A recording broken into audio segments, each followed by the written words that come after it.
That's all I have of this witness. Thank you. Thank you. Mr. Roberts? No, Mr. Whitley? Detective, well, Sergeant now, correct? Yeah, either one's fine. I apologize. When you are the lead investigator, you're kind of the coordinator, right? Yes, sir. What does that mean? Explain it to the jury. Like I explained, we would locate witnesses to talk to people, send lab requests, request records from Facebook and cell phones. Let's talk about the warrants, or the information you requested. Uh-huh. You sent off a warrant to get the Facebook reports, right? That's correct. Sent off a warrant to get the cell phone records, correct? Yes, sir. You said that on December 28th or December 29th, you were actually in Patrick's sister's home, correct? Correct. Did you issue a warrant to search her home? No, sir. When you were inside the home, did you make any requests to search for any items that may be pertinent to your investigation? No, sir. You didn't believe that was important, did you? Not at that time. Let's talk about some things you didn't think were important at the time. You walked in the home on December 28th, correct? What are you talking about when I interviewed Mr. Ragland? I'll clarify. You walked in Mr. Mitchell's home on December 28th. Okay. When you walked into Mr. Mitchell's home on December 28th, you were there to look at the crime scene, correct? That's correct. You analyzed the crime scene on more than one occasion, right? Yes, sir.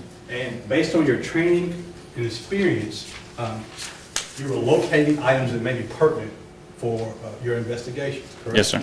I imagine at a certain point, if you saw Mr. Mitchell laying on the floor, you looked at that carpet in front of the closet, correct? I just noticed a large amount of blood. You looked inside the closet in Mr. Mitchell's home, did you not? I would look in there, yes. And inside that closet, there was some blood. There was.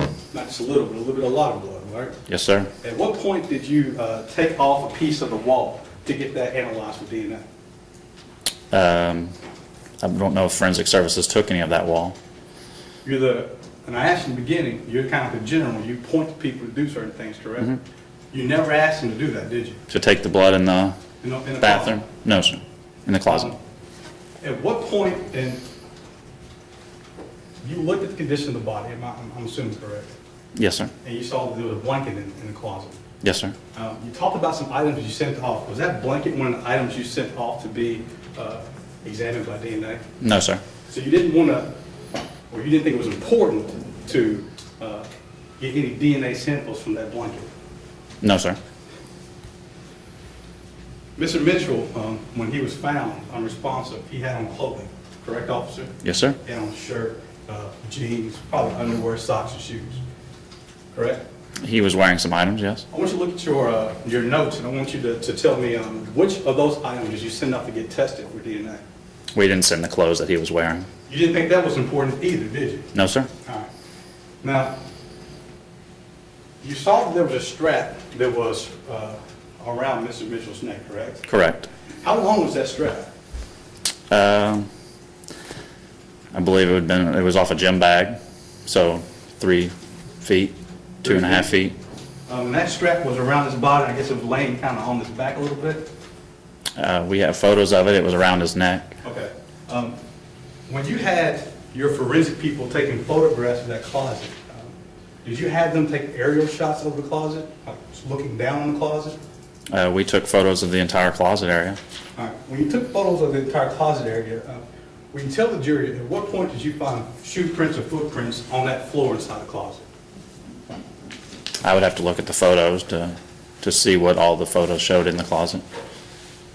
Through your notes, because I think that's what's in front of you right now, do you ever report anyone indicating that they found shoe prints or footprints inside that closet on the floor? I believe there was a shoe print on Mr. Mitchell's back. Did you take that shoe print and have it analyzed by DNA? It's just a print. Did you take a photograph of that print, send it off to see if you can compare it to any shoe prints, shoe size, anything like that? We didn't have any shoes to send it for a comparison to. Did you take the cloth and see if there's a Nike sign or a Reebok sign or Adidas sign on the back of that item? On which item? Mr. Mitchell's back, the shoe print, sir? That's what we're talking about right now. We looked at it. We didn't see any. We didn't have anything to compare it to. You didn't think that was important? At the time, we did not have anything to compare it to. Inside that closet, it was like, and I always pronounce this wrong, linoleum tile? Linoleum? Thank you. It was tile in there, correct? I would have to refer to the pictures.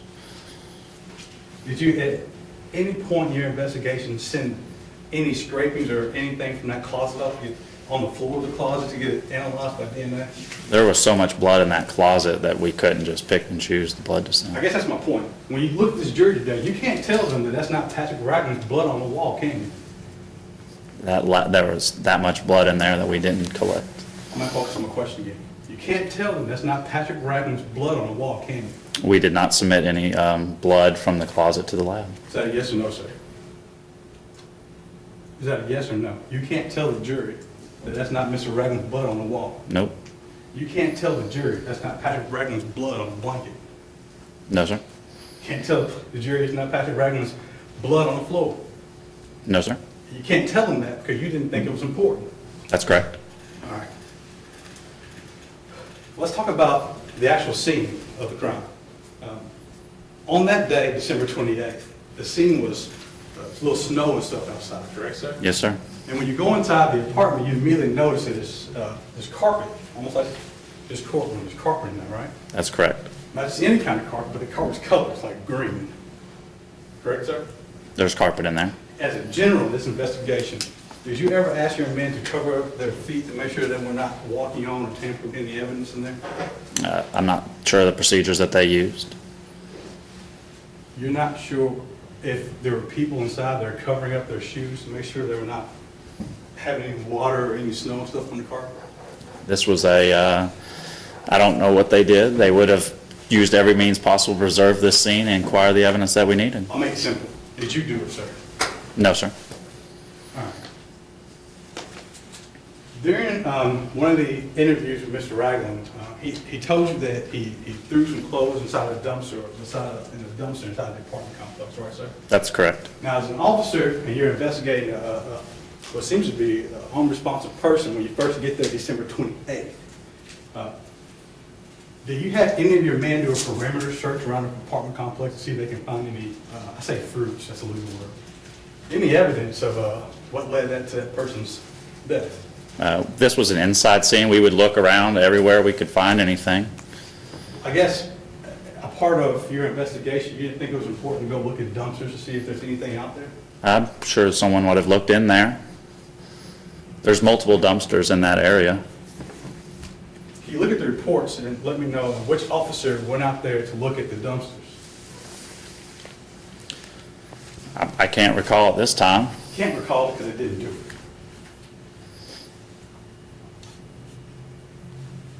You can't recall because they didn't do it, correct, officer? There's Sorry. multiple dumpsters, trash receptacles. We cannot, the area we were contained inside that apartment was our main priority. All right. Now, we're going back to the scene.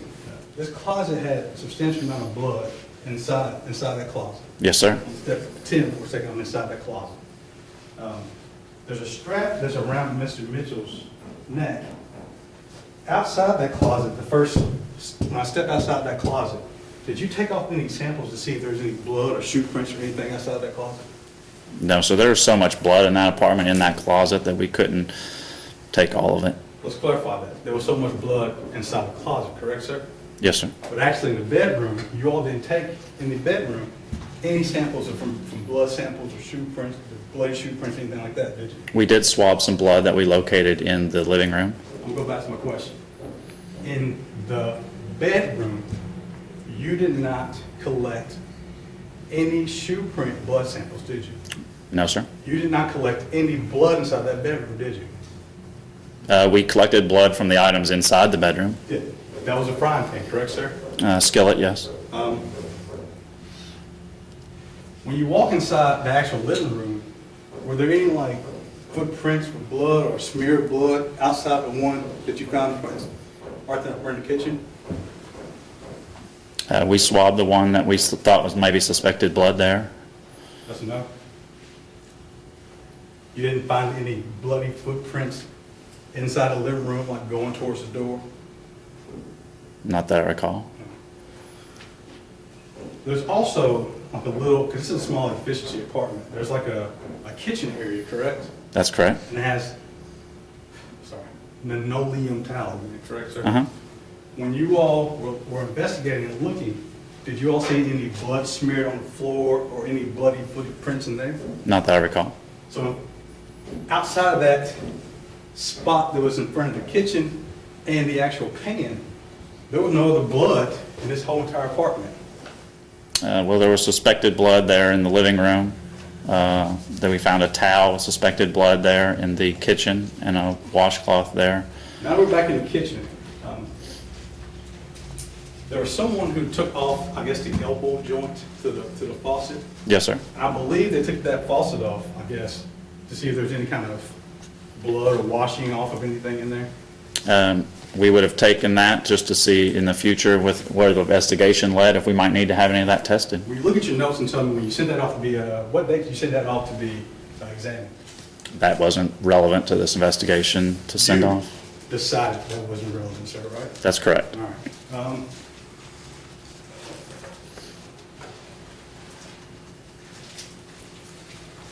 I'm going to touch a little bit on this Facebook information you retrieved.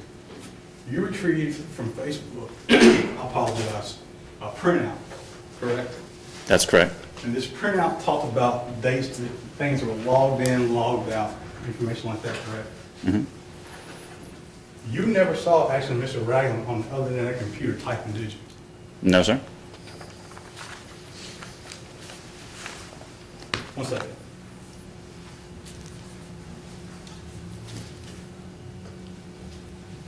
Just 1 more second, Your Honor.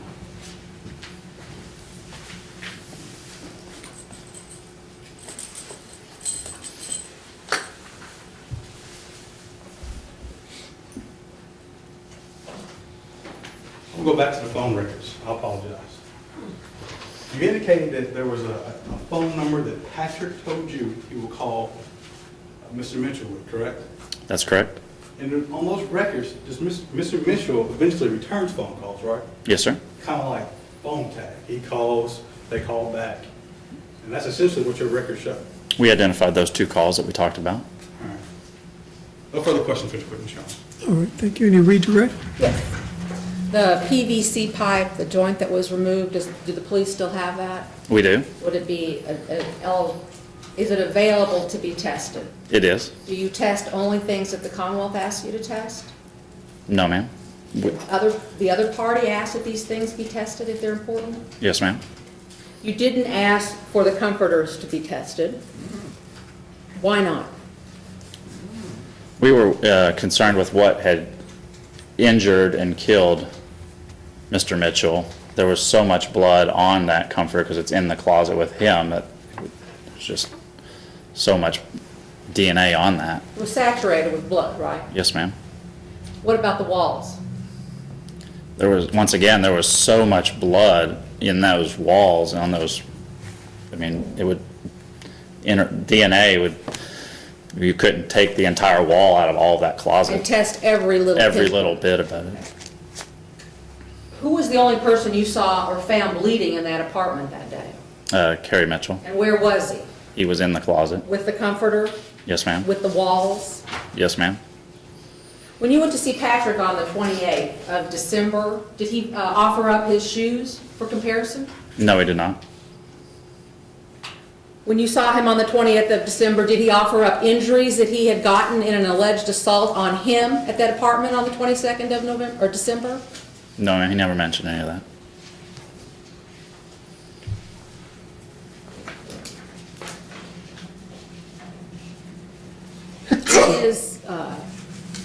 You don't know that, when you were asked that just now on cross, that Patrick Ragland, based on the records, was the one that was logging in and out of the Facebook, do you? From the records. From the records, no. How do you know it was Patrick Ragland? Well, he indicated in his interview that he had been on Facebook multiple times throughout the day. He told you to look at his Facebook records, didn't he? Yes, ma'am.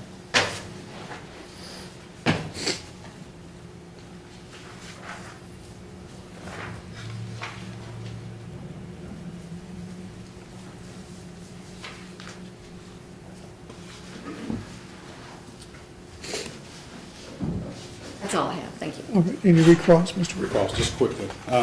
You were asked that, did another party ask you to test any of these items in the home? Who would that other party be? Mr. Ragland or the defense. When you were working these investigations, did you ever consult with the Commonwealth attorney? We meet and talk about the case. Is that other party, the Commonwealth attorney that we're alluding to right there? I'm sorry? Was that other party, we all meet about cases? I'm trying to figure out, because you typically don't work with the defense, do you? I'm here to provide questions to and answers. You typically work with the Commonwealth attorney's office, right? Yes, sir. All right.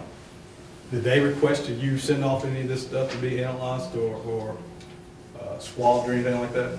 No, sir. All right. They talked a little bit about Mr. Ragland not, I guess, offering up evidence in this case. I imagine being a sergeant, you have some experience being on the police force. I've been on for 13 years. 13 years. In your 13 years experience, when you're investigating things, do you just wait for the person you're investigating to give up all the evidence, or do you get proactive and seek out the evidence? We work the case to our best of our knowledge at that time. I'll go back to my question again. Do you wait for a suspect to offer you the evidence, or do you, on your own, seek and find? We seek and find. Thank you. All right, may this witness be finally excused? Yes, Your Honor. All right, you're finally excused. Thank you very much. All right. Counsel,